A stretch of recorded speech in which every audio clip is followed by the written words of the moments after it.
The Minnesota Soybean Growers Association celebrates 50 years of positive change. One of our founding fathers, Bert Innisfet, recalls, "We needed representation. We just figured as far as the government was going to play a part in agriculture anyway, so we better have representation." The year was 1962, and the 25 founding farmers united around a singular goal. Or as longtime member Robert Nelson puts it, you got to belong to these organizations to make it so you have some say. And if you got a question, you can come back to find people that will represent you. The very next year, the Minnesota Soybean Growers Association proposed a 1/2 cent checkoff. At that time, there were under 3 million acres of soybeans in Minnesota. Yields were averaging less than 20 bushels per acre, and one farmer could feed about 48 people. But changes in equipment, tillage, and crop protection were accelerating progress. In 1965, some of these advances were featured at the first MSGA-sponsored Field Days event held in Anoka County. By 1967, the half-cent soybean checkoff resolution officially passed at the MSGA's 5th annual meeting, and soybeans were rapidly gaining ground as state livestock producers were welcoming soybean meal as a reliable source of affordable protein. By the 70s, one farmer could feed 73 people. Soybeans expanded to over 3,030,000 acres. Yields topped 26 bushels per acre, and international trade teams began to visit Minnesota. When the grain embargo hit in 1980, the MSGA took action by sending letters and petitioning President Reagan to lift the embargo against the Soviet Union. And by 1982, the MSGA worked to introduce contract sanctity legislation against future grain embargoes. By now, it was clear that export markets were vital to the profitability of Minnesota soybean farmers. And in 1988, exports to the USSR jumped from 2.5 million bushels of soybeans to over 91 million bushels. Beyond export markets, the MSGA also promoted new uses for soybeans. In fact, that following year, a bill was passed in state legislature recommending soy ink be used for all printing by government offices.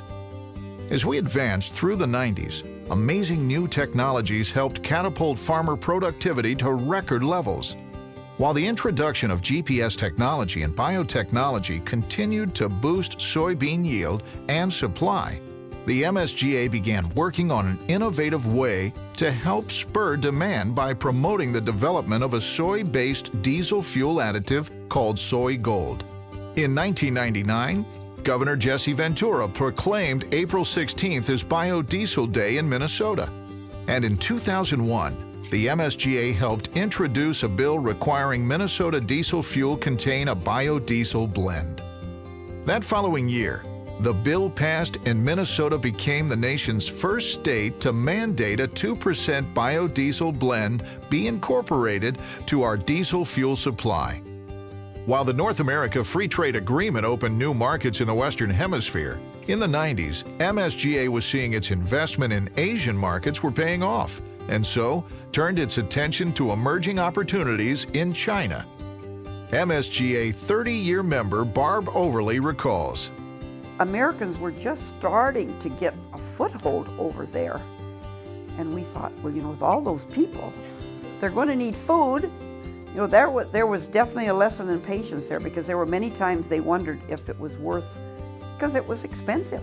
Office space in China was extremely expensive. It still took a little time to get going there, but it has paid off. World trade certainly has paid off. Today, every other row of Minnesota soybeans harvested is bound for export, and about 1 in 3 rows are going directly to China.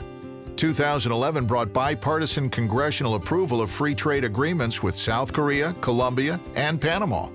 Today, one farmer feeds 155 people.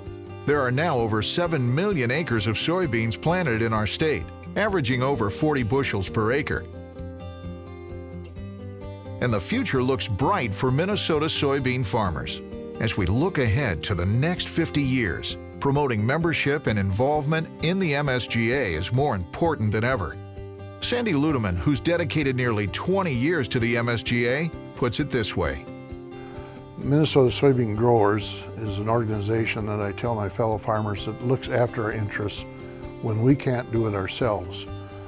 Certainly we can write a letter or something, but Minnesota Soybean Growers is there day in and day out, looking after issues on a national basis and even an international scene.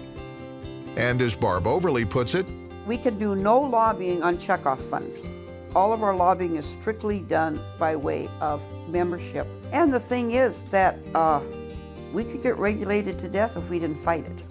and as MSGA President Kirk Kruger says, it's not an option anymore to just kind of sit back and think things will take care of themselves. I mean, we have to bring ourselves to the forefront and get this taken care of, because it's just not something that's going to take care of itself. That's why, besides working to improve soybean farmer profitability, the MSGA is working to ensure a healthy future for farming by addressing key issues head-on and by making sure the real story about Minnesota soybean farming continues to gain ground and be heard. One thing more importantly than anything, I want folks to understand that Minnesota soybean farmers are practicing responsible, ethical agriculture for life. This is something that we want to get established right now and make sure folks understand it. And Al Levine, Dean of the College of Food, Agriculture, and Natural Resource Sciences at the University of Minnesota, has these closing words. Well, first and foremost, happy anniversary to the Minnesota Soybean Growers Association. And we appreciate all the involvement we've had historically, and we look forward to continuing our partnership for another 50 years.